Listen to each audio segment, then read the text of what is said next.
All right. Hi, beautiful people. For people that are watching this on the replay, my name is Celeste. I'm a therapist from Boston, and I come on this podcast to talk to people who are doing things to empower other people. And I also come on this podcast to talk about relationships because relationships can get really hard and challenging for people. And so, what people do is they write in and they ask their questions about relationships. And then I get to have a really cool person come in and help me to dissect these questions. So I am going to add him to the stream and allow him to introduce himself to you all. Hi, Mr. Hey, how's it going? Really cool Hi, person. I'll take it. How's it going? uh, good. Can you introduce yourself to my audience, please? Hey, I'm Jeff. I'm an executive coach and facilitator. My work is about helping people basically strip themselves to the studs when need be and renovate your life by renovating yourself. Is that good? Yeah, that's good. Can you just tell people what an executive coach is? Sure. Well, for some reason we accept that maybe if people are working on their body, they want a personal trainer. We accept that if people are playing a sport, that they want a coach. But then you're going to be a CEO, you're going to be an executive director, you're going to be some kind of leader, and you're just going to freestyle that all by yourself without anyone to give you feedback. It's particularly needed when you're a leader because, let's say, who does Joe Biden talk to? Let's just say I'm not Joe Biden's executive coach, but who does Joe Biden get honest feedback from? It's hard for him, right? Because everyone works for him that he meets with. Everyone at the White House works for him, every single person. So sometimes someone who comes from the outside and can really talk and say, Joe, what were you thinking when you did that? Is that what you wanted to do? Could you have done that differently? These ideas. Okay. Thank you for that. That makes sense. So like, we talk about the trainer for the body, I guess the therapist for the mind, the doctor for Yeah, the physical body, but for leaders, they need that too. So thank you for explaining that for me. sure. So I'm gonna get into the questions. And so Jeff hasn't seen these questions. So I'm going to put them up so that we can begin talking about them. So for the first question for my audio listeners, and don't forget you can find this on YouTube. The person is asking, "How can I date and talk about my goals for marriage without turning people off?" Hmm. That's a good question. Um, how can I date and talk about my goals for marriage without turning people off? Well, this is kind of a tightrope, isn't it? Right? What Because a rope? a tightrope, right? You're walking a tightrope.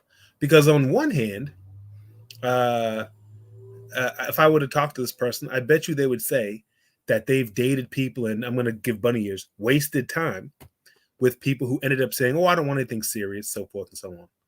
On the other, so you don't want to get dragged down in that. So you want to kind of date the people that have your same basic life goals in mind.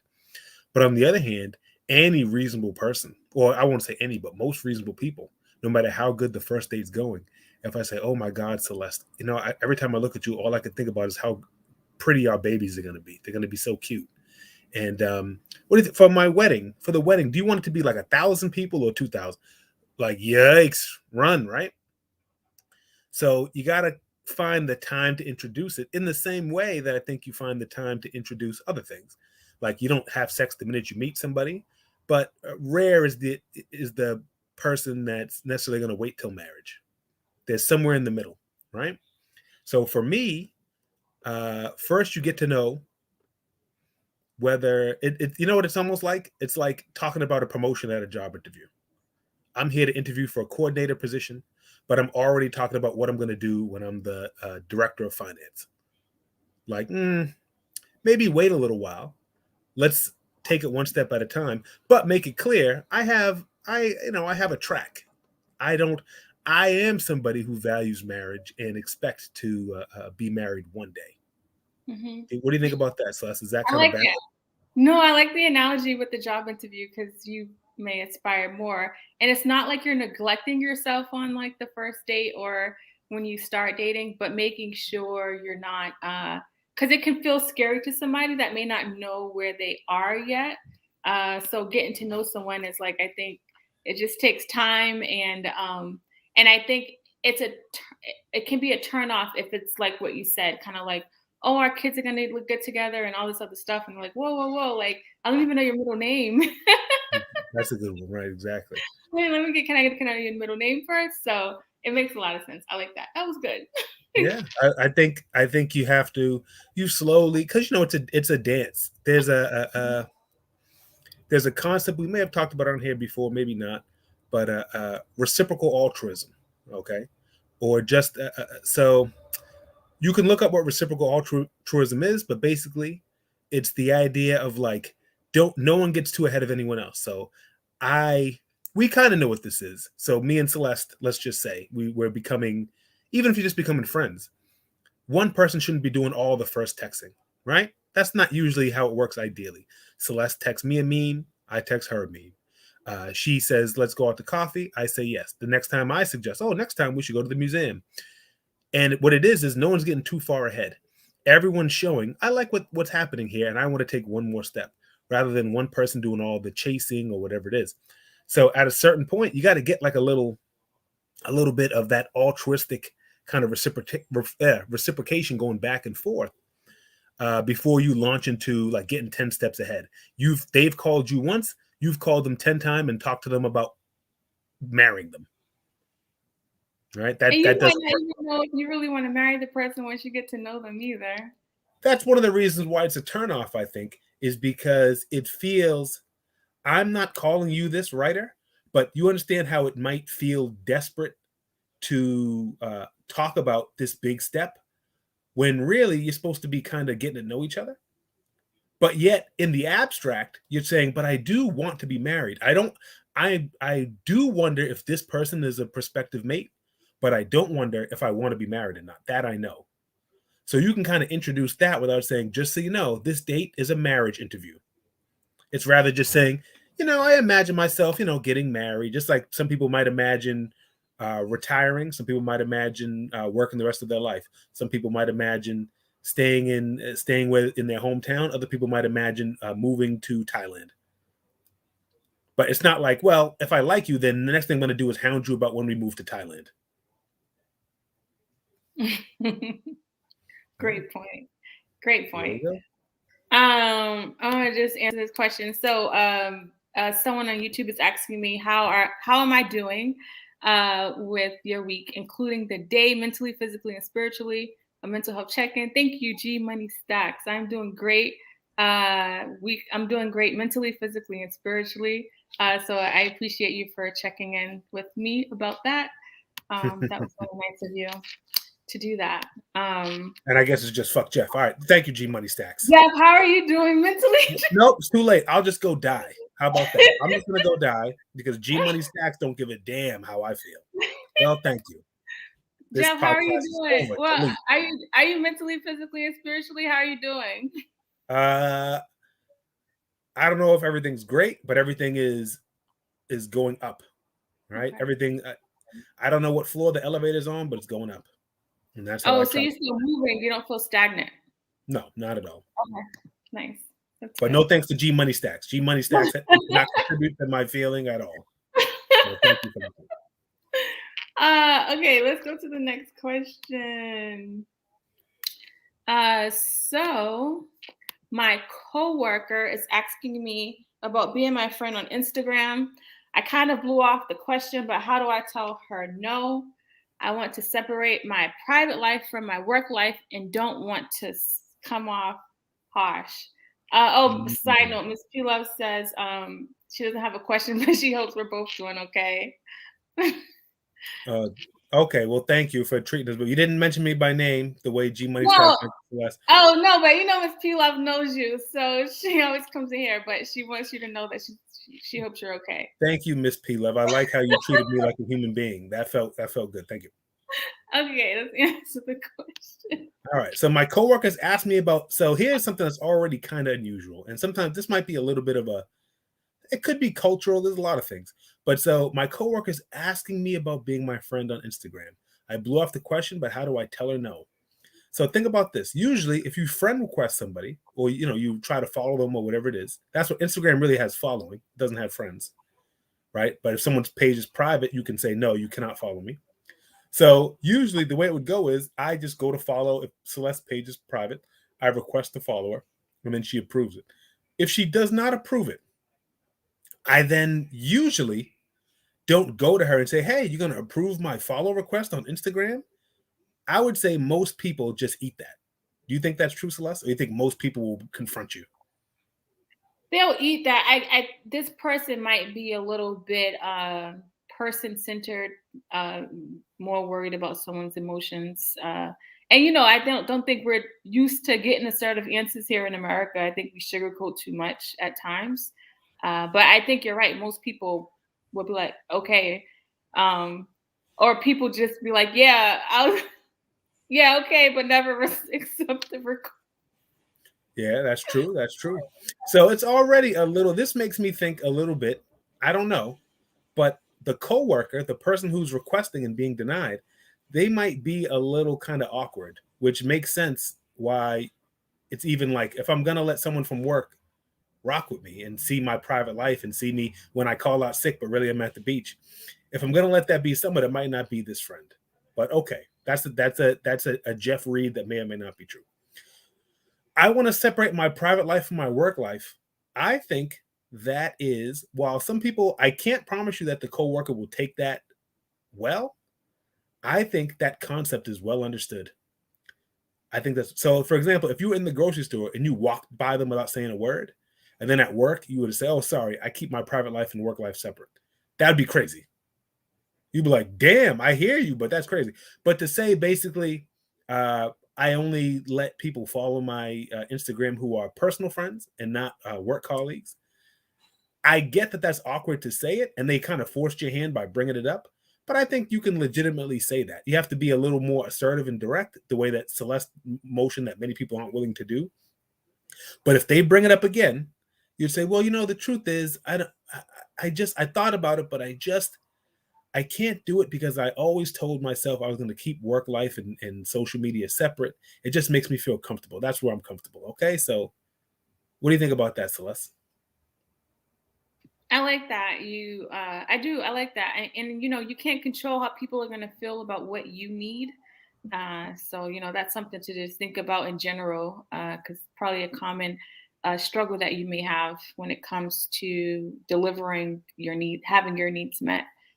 So I mean, I like it, and it could be tricky because I feel like like if the numbers in there, or you communicate with people in some type of way, they alert you and let them know that this person is on Instagram. I didn't ask you that, but okay. Right, right. Like, I mean, there's people that try all types of stuff. You could block them and then tell them that you got off Instagram. I'm not recommending this because then they could be like, "Oh, well, then I checked from someone else's stuff and you were still there, so now you blocked me." People play these kind of games to avoid just being direct. And I recommend in this case, you say, "You know what? Now, here's the other thing. If everybody from work is follows you on Instagram, but just not this one person, then it's a little different. It's like you invited them all to a party and then won't let this person come. So if you really hold to this rule, it shouldn't be that hard. But if it's just something you're saying, but you just don't rock with this person, then you actually are you are in a little bit more of a quandary, because if 3 of the 5 people in your department are following you, but then this one person don't or isn't allowed to, then they're going to feel like, oh, you're picking favorites. So hopefully the truth is you really do keep your private and work life separate. And then you can just kind of say that again. You don't say, "Listen, we're not friends, all right? We are work colleagues, all right? When you die, this place ain't gonna shut down. And the real talk is, I'm not going to your funeral unless I'm gonna get paid." Don't say all that. Just say, I really, I thought about it, but I'm not comfortable. I've heard of some bad things, and the truth is, I'm the kind of person that, call me old fashioned. I think of social media as something like it's kind of private, something I wouldn't necessarily always share at work. And so I made a rule that I wouldn't do that, even for people that I like you. What if, I mean, and if they're like the company snitch? I remember this lady, she had got cheese in her mailbox. We was working together. She was like, "Do you know what this means?" I, Yeah, what? She got cheese? Oh, because she's a rat. I didn't. I was like, she got cheese in the mailbox because I was picturing email. I was like, she got someone sent us some damn. Somebody put cheese. Somebody Did you put work? cheese. Was the mafia a big part of where you work? Why is that? That's a real and then she got a horse head in her bed. That's a real mafia move to put cheese in her. Somebody really put cheese in her mailbox, and I wanted to be like, you know the vibes, you snitch. Yeah. The So truth I of the guess, matter is, yeah, information is power. Information yeah. is power. And if on your social media, I made a joke about like you call out sick from work, but then you're posting or whatever it is, or even just whatever it is, you post, you post dissatisfaction, like people, you're at work and you have a bad meeting with the boss, then you post a little subtweet like, oh, people think they can just talk to me any old way, but this person knows you just came out of this bad meeting. Like I get why you would be wary. I do get why. So I'm not saying you're right or wrong to do it, but you're totally within your right to hold that boundary, and you might just have to say it. And if the more they bring it up, ironically, the less I socially trust them, and the more I think you're right. So if you say I just have this boundary, and they go, "Come on," then that makes me even more not want to let you see. That's why I didn't do it, because look how we can't even get along now, and you don't know my business. I like it. I love it. So G Money Stack says, this is my first time watching My Fault. I didn't know. So since you want to be a little crybaby, you got what you. G Money, am I my brother's keeper? Yes, I am. Bow. Killed you on the bridge like the real G Money. We got beef now. Celeste, more questions? Yeah, one more question. Let me see. All right. So the next question says, my partner is having a hard time at work and it's affecting his mood at home. How can I help him in a way that I am supportive but no longer sacrificing my needs? I have a hard time with drawing the line and putting myself first. All right. So they're getting kicked around all day at work. So this can come out a lot of ways. This is not the first time you heard this, Celeste. No, I remember there was a question. You answered it really good a few months ago. Who knows what I said? But no, because now I'm gonna say the opposite of that advice. No. So they're having a hard time at work. So it can come out a lot of ways. All right. So one way they could come home and be a little subdued. Usually let's just say y'all go to the gym, or you have a ritual where every Thursday you go for a walk, but now he won't do it. Okay. You can give a little space for that, but you could also kind of bring it up and talk about work-life balance. Let's say instead, every time he comes home, he's snippy, or he's getting kicked around at work, so then he's more assertive at home. Like, where's my dinner? Now, God, people don't listen. It's bad enough my employees don't listen to me, but now you're not going to listen too? Where it's like, whoa. So there's a spectrum of behavior, some of which is a little more understandable and some of which you got to nip in the bud. Because you're also saying you want to be supportive, but it seems to be that when you say no longer sacrificing my needs, okay, so far you feel like you're sacrificing and putting yourself first. Okay, so right now, apparently, if it's a two-person relationship, that would mean you're putting yourself last. And that's not great. So I think a conversation about like where you say, so not on the day when he's sour, right? On a weekend, on a Sunday, let's just assume it's a 9 to 5. So Sunday is the furthest it can be from work, right? Then you say, hey, this has been a great day. We did the things that we do, and this is what I like. Can I be honest with you? I've been missing this. Because for the last whatever long I'm going to say, I feel like work has really changed your mood in the house and towards me. What do you think about that? Could deny it, but could say like, yeah, they've really just, my boss, and launch into that. You go up. I am sympathetic to it, but it's affecting us. It's affecting our love life. Having such a great day today has reminded me of how few of these we've had, particularly on any day when you came home from work. Is there something we can do? Is this a temporary problem at work? Is this a permanent problem? Are you going to be sour like this when you come home from work forever? Or maybe it's just until the audit is done.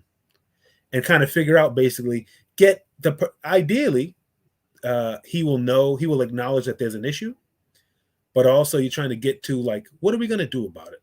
Because you say the one thing I don't want is for this to be our life forever, because I'm not happy with that. How today went, I'm happy with. How Thursday went, I'm not happy with. So what can we do to have more todays and not so many Thursdays? And kind of work it out. What do you think, Celeste? Yeah, I like it. And I don't know if you've even begin talking about this. I think sometimes um, people try to fix a problem that the other person doesn't know about, or it has not even been identified as an issue. So what you're saying is so important, because you not putting yourself first actually kind of like causes the relationship to be in jeopardy. Uh, and Jeff, why is it important for people to really value putting themselves first when it comes to like relationships, Right. especially like intimate relationships where people say they lose themselves? Mm-hmm. Or at least put yourself equal, at the very least. So the idea being that it's not somehow, the more he needs. It's not always a zero sum game, but sometimes it can be. Every day, it's him pouring his heart out about how much he hates the job. Every night, it's like you having to do everything because he's so harried that you always cook and always clean, whatever it is. You know what I mean? Where it's like I need more. Basically, it's like it's robbing Peter to pay Paul, right? It's stealing from.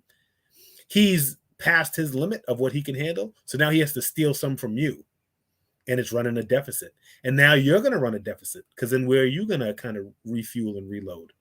Ideally, you'd be each other's, and you have other outlets too. It's not just the couple, but Right. so that's why you can't just. It's unsustainable. It's an unsustainable situation Yeah. where you say, well, from now on, he'll be so sour and awful that I will just sacrifice my needs, and that's how we will live. Like, Yeah. no, and you don't say needs whether it's mental, emotional, sexual, whatever it is, but you have them, and you won't. The relationship won't last if you have them and they're not being met. So I think you just have to. Mm-hmm. Now let's imagine. Let's imagine now, because we said, well, ideally they would just agree, but let's imagine they straight up go like, I don't know what you're talking about. I'm bust my ass, and you know how hard it is for me, and now you bring this up. What I might do, I say, okay, well, if we don't agree, I don't want to fight today because today was good. Do we agree that the next time I notice it, should I say something, or no, I can't say something then either?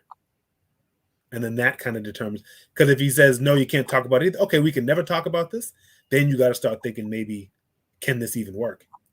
But if he Yeah. goes, yes, if I'm doing this, and then maybe when he comes home and he just kicks his shoes up, bang bang, kicks them off, they hit, break glass, I don't care, I'm not cleaning that up, I'm not no slave, damn think I'm a slave at damn work. Mm-hmm. Then you go, hey, John, this is what I was talking about. And the crazy thing is, for people listening, a lot of times people hold it together at work, and they come apart at home, because home is the safe place. It's the place where people kind of know them more. Whether we're talking about your intimate partner or your child, be mindful on if they're exhibiting the same behaviors in other settings, because it could be the lack of your boundaries with them. And I always tell people, if they, when I used to deal with kids, if they're fine at school at grandma's house and they're only cutting up at your house, then it may not be an emotional thing. It may literally be there's no boundaries. So Right? just So kind of be domains, right? You can't mindful. in the kids, because Celeste and I both work with young people. Kid can't have ADHD in only one domain. Either you have ADHD or you don't. So if they're not bouncing off the wall at church, and they're not bouncing off the wall at school, and they're not bouncing off the wall at one parent's house, but they're just bouncing off the wall at the other, that's not ADHD. ADHD is roughly global, right? And so in the same way, uh, they're getting kicked around at work where they feel disempowered. So then sometimes what happens is, frankly, people come home. This is not a strictly gendered thing, but a common thing or a thing that does happen sometimes, is a man who feels emasculated at work, so comes home and asserts himself at home. which this is a little, I'm not saying this is what's happening to this letter writer, but there's so many movies where this happens. But in Breaking Bad, it happens. Walter's getting kicked around. So then finally he starts getting tough with his wife. There's a movie About a Boy with Robert De Niro and Leonardo DiCaprio. Robert De Niro's like the mean stepfather, but he gets kicked around all day. He's like a garbage man or something. Noble job, but he feels thwarted. So then he's mean to Leonardo DiCaprio because he's a stepson. He can do whatever he wants to him. This idea, it is a real phenomenon. And so if that's happening, then it's like, hey, don't, draw the boundary and then come what may. I don't know that that's what I'm reading from this. This kind of seems more like somebody that's joyless, just from what we're reading. The writer doesn't express that they're threatened. They seem to express that they are. If I had to guess, this feels more joyless. Like we used to joke, and now this person's just a slug. From 9 to 5 they work, and from 5 to 9 they're a slug.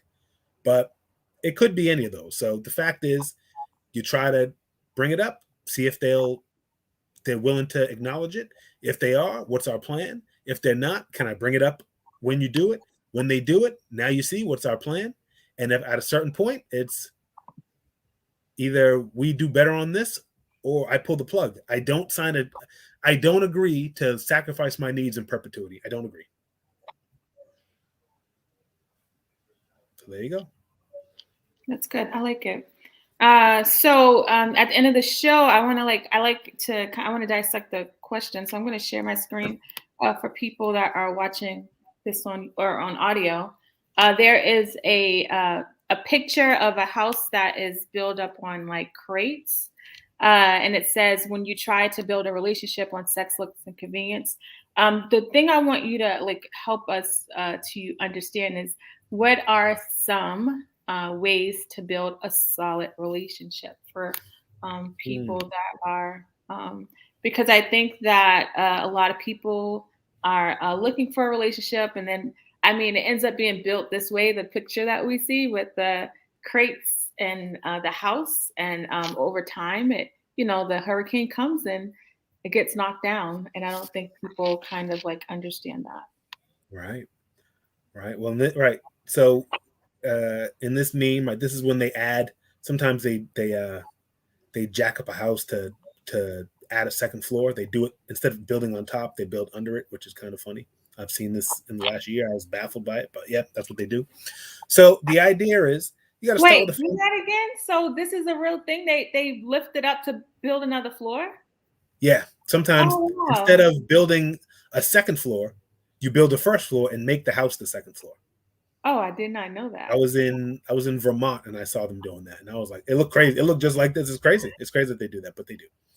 So here, and you notice it has no basement. Something you do to a place with no basement. But the fact is, any edifice needs a foundation, right? And in a relationship, it's like the basic. It's like the thing, not the thing that attracts you, but the thing that you can most rely on to be reciprocal. Right. So I don't mean like, oh, when I saw Celeste and I said, oh, look at those eyes. Oh, blah, blah, blah. Not that. That's great. Celeste is gorgeous, but that's not what I mean. What I mean is like the way people fit together, the way like famous duos on TV fit together. Like, I don't know, Chip and Dale or Fred and Barney. Do you know Bonnie what I mean? Like, right. But well, that's a very toxic one. But yes, a way in which the two people complement each other. A way in which they're like a yin and yang. And ideally, if it's sex, looks, or convenience would be, I guess, they live downstairs. Sex and looks, we know what they are. Those kind of get old, is the idea, right? Truthfully, you can have sex with anyone who will have sex with you. Isn't that part of building? Do you think, is it fair to say like you have to be attracted to somebody in order to? I do think you have to be attracted, but you'll hear people say that sometimes attraction gets built as you get to know somebody, and kind of a deeper attraction, right? Celeste, don't you sometimes, I'm making it a little personal, don't you sometimes you see your husband doing something and you look at him like, that man. Yeah, but I don't mean like his glistening body, maybe sometimes, but that's not what I mean. I mean, sometimes he's cooking or something, or he handles some business in such a way where you go like, I love a man that can do this. Or he changes the I don't say tires. like I don't do all like that, but yeah, I'd be like, yeah, that's my boo. That's my boo. Exactly. Exactly. And so it's the thing that makes you feel taken care of, or makes you feel whatever it is. It's like, this is the package, the benefits that this person comes with, right? And ideally, you would each. It's something that you can't like demand of others. Kind of, you see how you fit together. Like, and every relationship negotiates it to some degree. Where you go, well, they cook and I clean. They they like to drive, but they have no sense of direction, so I'm the navigator.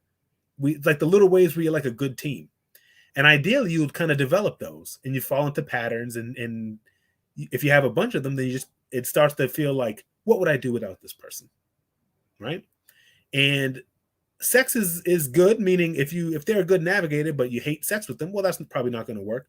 But just building it on sex is kind of diminishing returns, because 5 years into it, while the sex will be good, uh, it won't. It'll be different. It won't be the brand new. It won't be the brand new sex of a 3-week relationship. Well, maybe that's a And little you might fast. end up 3 stalking months. somebody and hacking their page and losing yourself. Exactly. It's really built more on the ways in which you're basically a good team. Because what are you going to have sex for? 1 out of the 24 hours in a day? What about the other 23 hours? You know what I mean? What else are you going to, how are you going to be? What are you going to do? So if you both like, let's say that you're both foodies and you like to try out new restaurants, that would be like something. Or they, just whatever it is. When you look around at the functioning, instead of me trying to guess them, look at a functioning relationship that a relationship that you think is good, and then look at how the people have like a division of relationship labor, where it's just kind of understood. I do this, they do that. Maybe they didn't write out a contract, but they complement each other. They're not fighting over the wheel in that way. And if you build it on that, it's stable, because sometimes they're going to make you mad, but you're still going to know, but you know what? They got my back in this way. But if you're just built on sex and looks change, convenience can change. Sex is kind of diminishing returns. So they get, if the best thing about your relationship is that you have good sex, in 5 years, there will be nothing good about your relationship.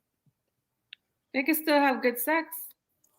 You can still have good sex, but other people offer good sex. It's actually kind of common compared to the way in which, I mean, for any woman with a long-term mate or a husband or whatever it is, you could go out and find someone to have sex with this weekend. Many men are interested in having sex with you. Any woman who's listening to this, they are. Guys are into it. Find someone who, that time you went to that place and you did that thing and it was so fun, and the person made it fun and they understood you, and just what you want out of somebody, they did it. That's hard to find. Women, in a way, that, because Celeste, you don't think that the only person that will have sex with you is your husband. You don't think that. You're a woman. Right. You know that's not true. I know it's But not true. but those things that made you say, that's my boo, that's what's uncommon about them. That's what these other dudes who would have sex with you would fail to do. They don't have your back in that way. They don't even know how to. That's what makes him special. That is so true. And I think about also the person has to understand what they're looking for too.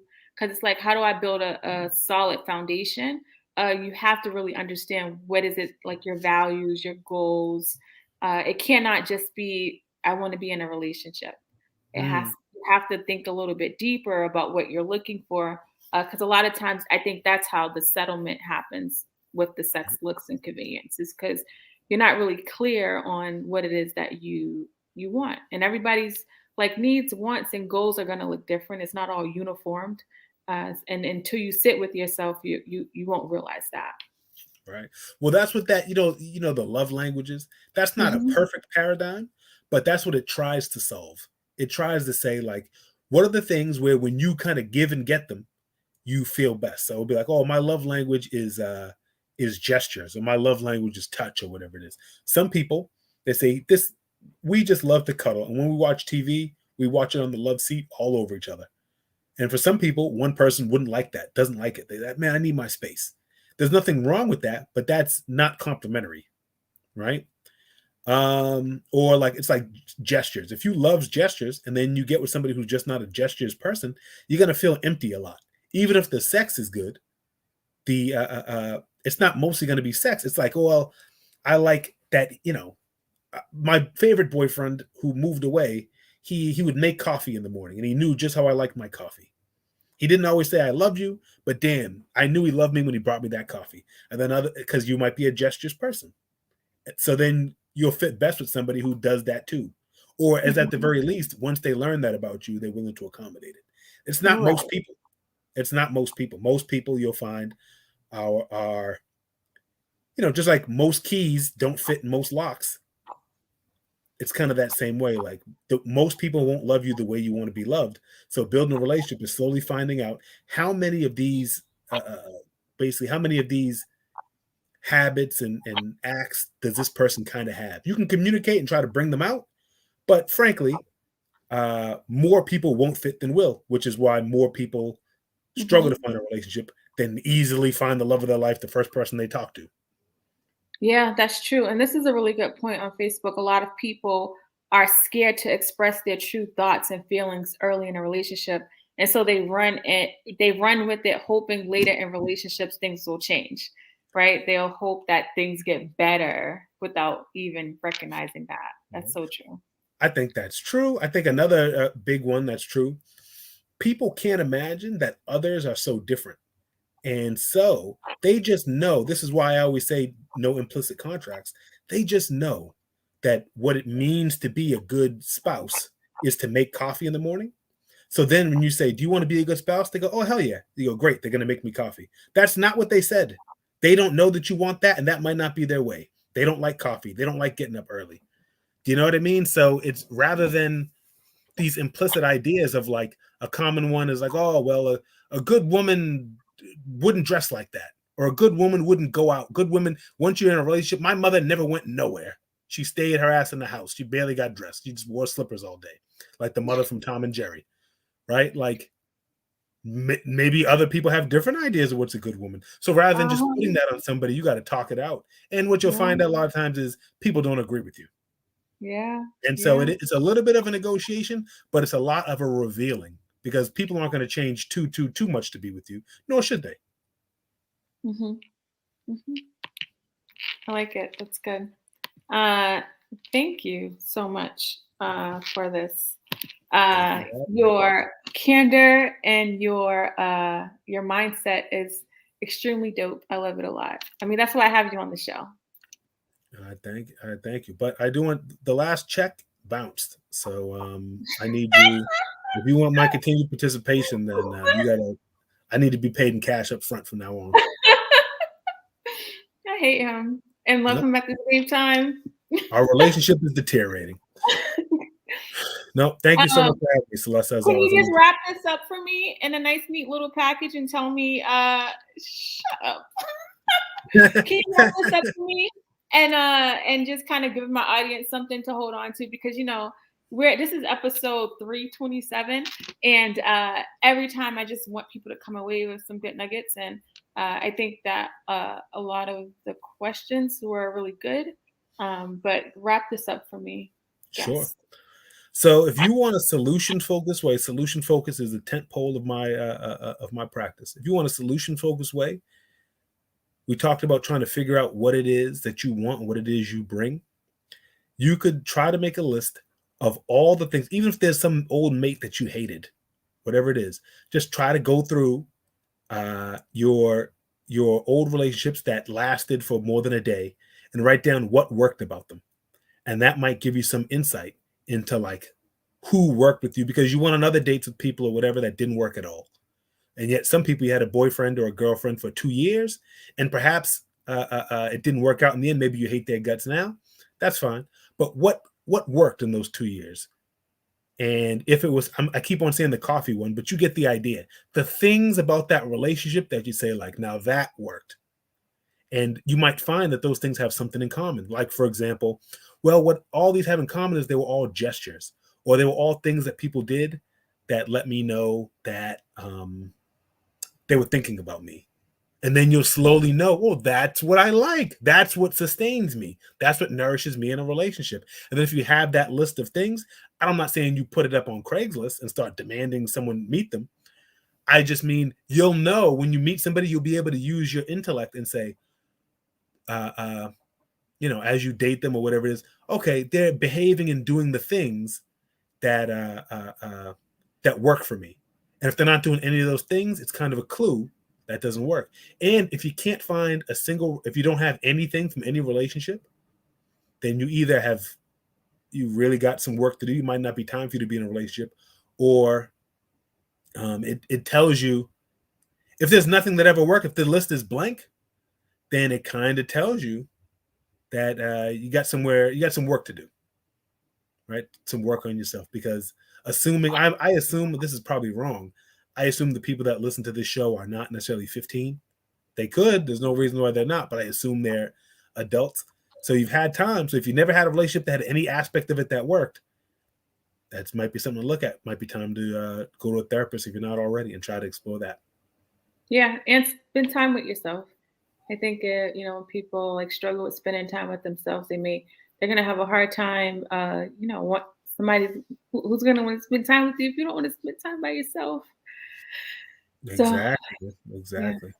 I can say for me, I know, for example, an important thing for me in any relationship is I'm a busy dude. I do a lot of different stuff, and I'm somebody that needs freedom, basically. So yeah, when you hear you're this, is very just really, I'm busy and I'm just an independent minded person. So people that they have to check in, they're texting and calling their mate all day, or they have to check in, or it's just understood like they have to justify every moment they're not home. Uh, that can't ever work for me.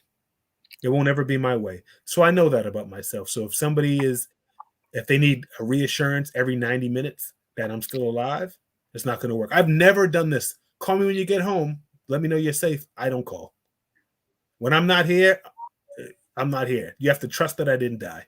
I'm not saying that's right or wrong, but it's how I am.